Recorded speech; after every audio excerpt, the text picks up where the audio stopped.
Sir ಅವ್ರ final notification ಕೊಟ್ಟರು ಅಷ್ಟೇ, ಏನೋ ಕೊಟ್ಟರು ಅಷ್ಟೇ. ರೈತರದ್ದು ಒಂದೇ ಉದ್ದೇಶ, ಭೂಮಿ ಮಾತ್ರ ಯಾವುದೇ ಕಾರಣಕ್ಕೂ ಬಿಡೋದಿಲ್ಲ.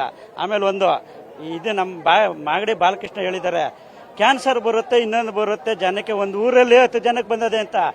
ಇದು ಟೌನ್ಶಿಪ್ ಮಾಡಿದ್ರೆ ಕ್ಯಾನ್ಸರ್ ಬರೋದಿಲ್ವಾ ಅವ್ರಿಗೆ? ನಾವು ಒಂದೇ ಮಾತು ಉತ್ತರ ಕೊಡೋದು, ಟೌನ್ಶಿಪ್ ಮಾಡಿದ್ರೆ ಅವ್ರಿಗೆ ಕ್ಯಾನ್ಸರ್ ಬರೋದಿಲ್ವಾ ಸರ್? ಹೇಳಿ ನೀವು. ಮಾಧ್ಯಮದಿಂದ ಮೂಲಕನ ಕೇಳ್ರಿ, ಇನ್ನೊಂದನ ಕೇಳ್ರಿ. ಮಿಶ್ರ ಬೆಳೆ ಮಲೆನಾಡಿಗಿಂತ ಅಡಿಕೆ ತೋಟ ಜೋರಾಗೈತೆ, ತೆಂಗಿನ ತೋಟ ಜೋರಾಗೈತೆ. ಪ್ರತಿಯೊಂದು ತರಕಾರಿ ಬೆಳೀತಾರೆ. ಪ್ರತಿಯೊಬ್ಬರು ಹೇಳ್ತಾರೆ, ಏನಂತ ಹೇಳ್ತಾರೆ ಅವರು ಅಧಿಕಾರಿಗಳು, ಬೈರ್ಮಂಗ್ಲ ಹೆಸರು ಹೇಳಿದ್ರೆ ತರಕಾರಿ ತಕ್ಕಳಲ್ಲ ಅಂತಾರಲ್ವಾ.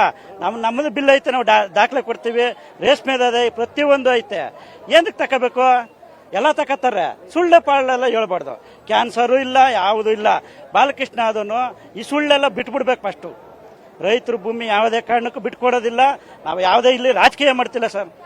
ನಾವು ರೈತರ ಮಕ್ಕಳು, ಯಾವುದೇ ಕಾರಣಕ್ಕೂ ರೈತರ ಭೂಮಿ ಬಿಟ್ಕೊಡಲ್ಲ. ಯಾರೇ ಬರಲಿ, ಅವ್ನ ನೋಟಿಫಿಕೇಶನ್ ಬರಲಿ, ಏನೇ ಬರಲಿ, ನಮ್ಮ ಭೂಮಿ ಮಾತ್ರ ಬಿಟ್ಕೊಡಲ್ಲ.